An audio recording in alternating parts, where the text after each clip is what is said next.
मित्रांनो, शातकाप्रमाणे वाट पाहणारे भावी शिक्षक आणि शालेय शिक्षण विभागाने लावलेली चालढकल ती म्हणजे मुलाखतीसह यादीसाठी.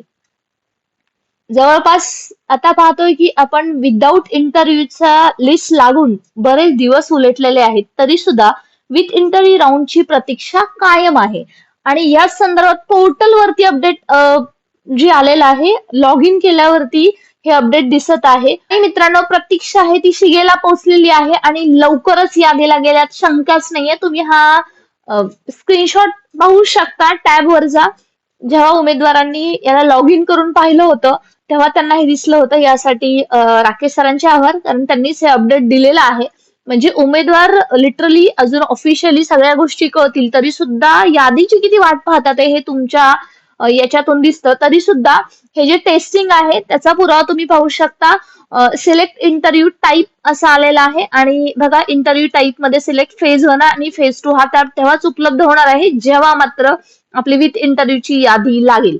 आतापर्यंत फेज 2 सिलेक्ट इंटरव्ह्यू टाईप मध्ये तो टॅब दिसत नव्हता, परंतु थोड्या वेळासाठी दिसला आणि नंतर तो इनविजिबल सुद्धा झालेला आहे. याचा अर्थ लवकरच इंटरव्ह्यूच्या याद्या आहेत त्या लागत आहेत आणि टेक्निकल गोष्टीवरती सध्या काम चालू आहे आणि त्यामुळे वेळ लागत आहे, परंतु याद्या लागणारच.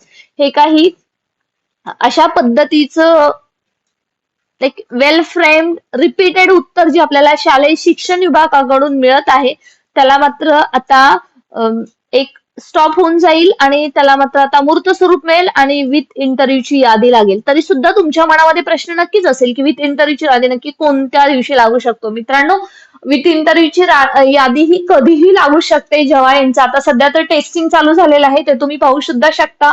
स्वतः तुम्ही लॉग इन करू शकता पोर्टल वरती, तेव्हा तुमच्या लक्षात येईल. आणि एकदा का टेस्टिंग झालं, सध्या ईडब्ल्यूएस एससीबीसी संदर्भात जे काही क्वेरीज होत्या त्याच्या संदर्भात मार्गदर्शन सुद्धा आलेलं आहे चॅनलवरती. या संदर्भात तुम्हाला व्हिडिओ सुद्धा द्वारे माहिती देण्यात आली होतीच. आणि आता मात्र विथ इंटरव्ह्यूची यादी कधीही लागू शकते याच्यावरती मात्र शिक्कामोर्तब झालेलं आहे, कारण संस्था चालक सुद्धा आता थांबायला तयार नाहीयेत.